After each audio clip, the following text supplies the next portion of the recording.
we've got a birthday to celebrate. Happy birthday to Game Boy. Birthday to Game Boy. It is the Game Boy's birthday. Happy birthday! In Japan. Well, in like 3 months here, but it's close enough. Was it July, August in U.S.? Yeah. So yes, Boy. the Game Boy, Nintendo's little system that came out April 21st. Was it 88 or 89? Pat math, 89, 30 years. 89. Yeah. Yeah. Keep the 9. Yeah. Keep the 9 there. Right. So, Wow. April You were struggling. Woo! April 21st, 89, the Game Boy comes out, and very much this, I believe I can say, unlike, changing the way we look at gaming, this did change the landscape. I feel like Sure. the Game Boy definitely changed the Not the landscape. first handheld, but the most important one. The most important one. I would say the most important handheld ever, Norm. That's what I would say. hands down, bar none. Bar none. It was impressive at the time because it was produced by a company that people knew. It was what? That's impressive. Well, it's important, I should say. It's important because it was produced by a company that people knew, and it had changeable cartridges, which was a huge thing. Yes. Again, not the first, right? But So it was. I mean, at that point in time, most of what you could play in terms of a portable game were Tiger LCD games that were very, very rudimentary in terms of any actual gameplay.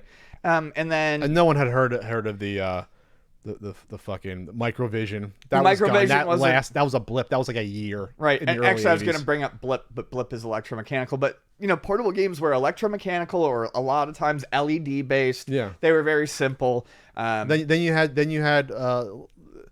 you had the fucking one that you can't find. Jesus Christ, I can't think of that one.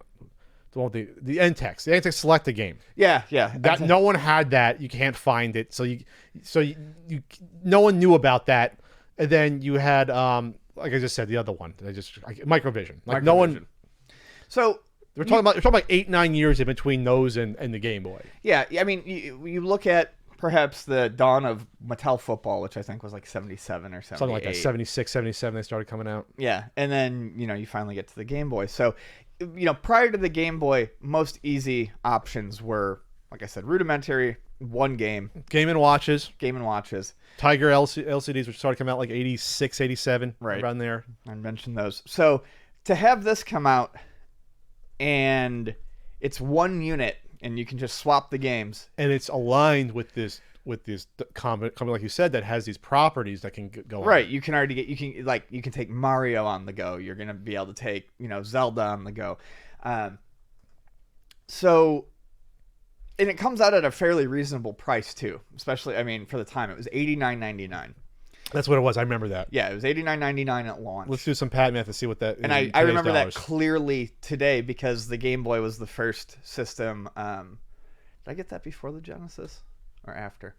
My brother and I raked leaves and we got the Game Boy, and then we tried to share it, which of course was... Were they under the leaves, the Game Boy? What do you mean? Yeah, we raked leaves to earn money. Okay. From our landlord. The landlord was putting children to work for him. Yes.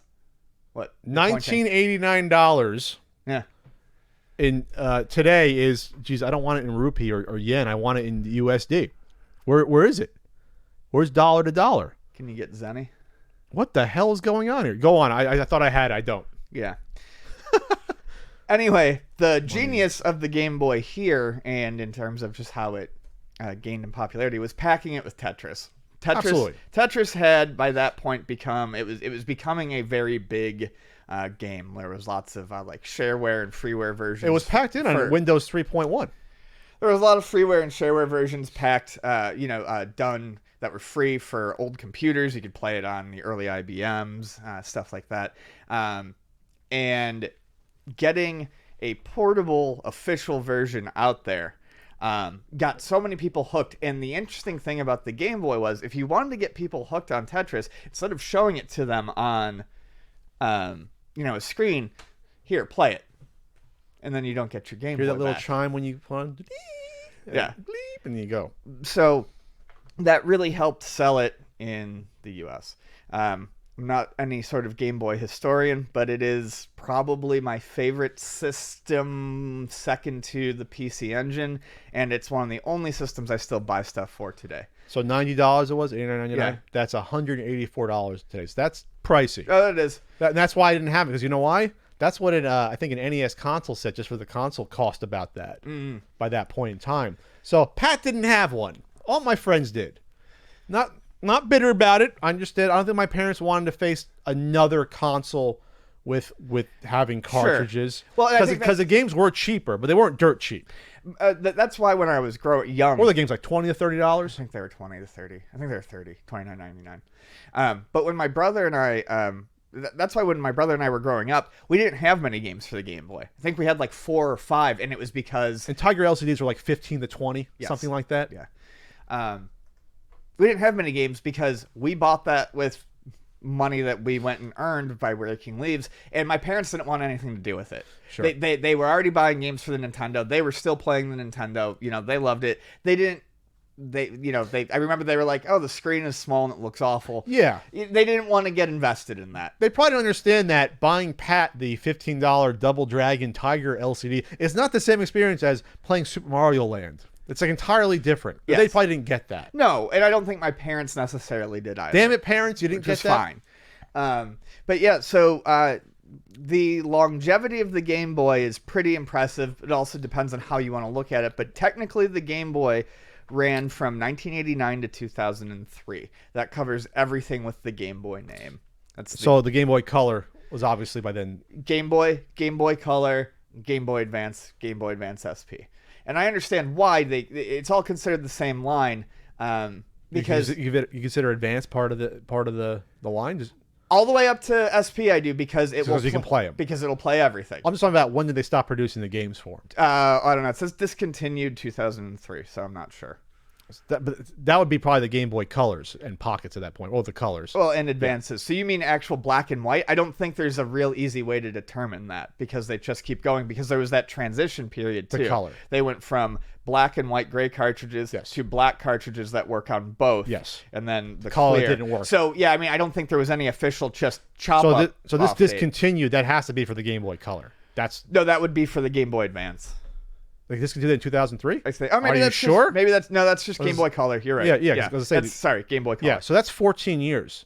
If you want to call them brother, sister handhelds, I will follow along that line, because the technology jump up wasn't that much of anything. It was just color. Yeah. No. Yeah. So you're right. We're not talking advanced. So it's a 14-year run. We'll just say. Impressive. That's gigantic. That's nuts. Gigantic nuts. The library in North America is over 1,000 games for color and black and white. You combine it so much so that if I do a certain Game Boy guidebook, I'm not sure I'm going to do it. It's a lot of games. Yeah, a lot of games. Now, yeah, there were a lot of utility programs and things of that nature, translators and things, and Bibles and. I wouldn't say a lot, calendars. But there were. There was. I mean, it was so popular. It was seen as something adults like. They would say like a businessman playing on the subway. They're playing Tetris and things like that. I did. I remember clearly seeing older people playing them, like when waiting for a doctor's office visit once. I remember they weren't nerds, those businessmen playing those games. I remember an older person who didn't look like at that time they played any video games or anything, sitting there in the waiting room playing Tetris, and I'm sitting there with my mom and I'm sick as hell, and they're like, "Hey, do you want to play Tetris?" And I'm like, "Sure, let's play Tetris." So they were. So Nintendo was smart. They knew that this could appeal to adults first and foremost. Well, I think that's another reason why the Tetris inclusion is so perfect, because it's not age gated. Anyone loves it. 9 to 99 will love to play Tetris. Sure. And then you got the little link cable to link up with the second player. There's eventually the 4-player one, which didn't work on a huge amount of games, did it? Can you name me the launch titles in North America, Ian, on the Game Boy? I know. Actually, no, I probably can't. I know 3 that I'm sure of. Looking at this list, obviously, I would have known Tetris. I would have known baseball. I would have known Alleyway. I would not have known tennis. And Super Mario Land, I'm surprised that was a launch title. Yeah, I actually didn't know that was a launch title, but I would have guessed most of those. I always knew Alleyway in my head and baseball, for sure. Yeah, Alleyway and baseball. Because you know why? That's what Kevin had. Kevin had baseball at son of a bitch. He had Alleyway. You know what?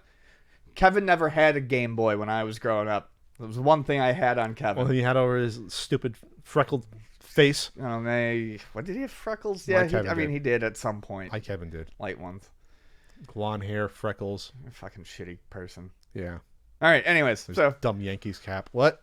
Game Boy, happy 30th birthday. Like the Bulls just because they were popular, not the Knicks. Come on, you're in Jersey. Oh, my Kevin used fucking, to. what My a Kevin. front runner. I hate front runners, Ian. Nothing I hate worse than a front runner. My Kevin was always a big Orlando Magic's fan and had to have those fucking starter jackets. They started. Had to have 1993 starter the most popular shit. You know how much they cost back then? Like $120. So much money. The puffy starter jackets. I did have one, especially the pullover ones. I did have one. I think I had one. I had a Giants one, I believe. I had a Toronto Raptors zip up. Oh, you like the Raptors? I like basketball. They're doing Raptors, good. They're doing good. The Raptors. Raptors were a call for me. Claw. Yeah, Raptors and Pistons. But so I remember he had one. He was one of those kids where like he had that jacket, and his mom was like, "This is expensive," and his dad's like, "It's very pricey. You must take care of this." And then like a week later, we were at the mall, and he took it off to play Mortal Kombat 2 or 3 or something, and he left it there, and whined and cried and argued with his mom about it the entire way home because she picked us up from the mall, and she was like, "You're not getting another one." Why didn't you just go back and get it? Oh, I think it was like I think he did, and it was gone. It was gone. Yeah, that's exactly. That's what you get, Kevin. You snot nosed brat. So she yells at him about it. And then the next day, he walks into school with a brand new one. What an asshole! This sounds like my Kevin a little bit. Front runner, fucking like. How do you like the Bulls, Kevin? Starks, Ewing, Oakley, Mason. Come on, buddy. Front runner. God, it pisses me off. Then I'm a Bull. Yeah, it's so hard to be a Bulls fan in the '90s. Yeah, I'm sorry. Tough choice you made. Yeah, there. Tough choice. It's like being a fucking Duke fan. I like the best team with the best player in the world. Fucking idiot. Sorry. Well, I got the most probability of seeing a winning game if I go Duke, so I guess I'll go Duke. Yeah, okay. Go Duke. America's team, Cowboys, eat me. Sorry, okay, Game Boy. Congrats. We're done. 30th anniversary. It's over. By the way, real quick, it's not over yet, because we always forget that Plucky Turbo Express came out before the Game Boy did. And I want to, before I forget, Don't you forget that. Hold on. Give me a second or PC Engine, or whatever, PC Engine GT. Whatever. Check out Yokoi Kids on Twitter, please. Why? Because that Game Boy thing? It's my Game Boy thing. Well, then let the audience know. That's what I'm about to say. I'll allow the plug. You said why before I could even get there. Well, let's plug your little project. Let's do it. It's not a little project. It's fun. Don't be so, what's the word I'm looking for? Condescending? Conda-fucking-sending.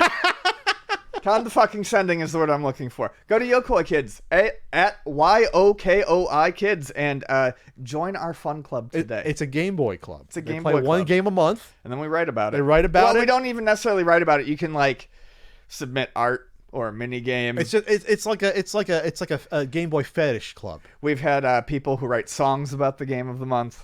Okay. We've had people who do you stream? Not on Game Boy. Any no. YouTube? No YouTube stuff. Well, there's some videos. You can like stream like Game Boy. like Eric from Retail Archaeology has done videos. Okay. Drink a beer and play See, a game. Look at me helping videos. Ian. Okay. I mean, you're not. How are you helping me? Because I'm actually letting people know what the fuck this is. I'm actually trying to get you to explain it to people. So it's a community effort to focus on the Game Boy. It's just a community creative space. Give me a couple examples of some games you covered, Ian. We've done, this month is actually Burger Time Deluxe.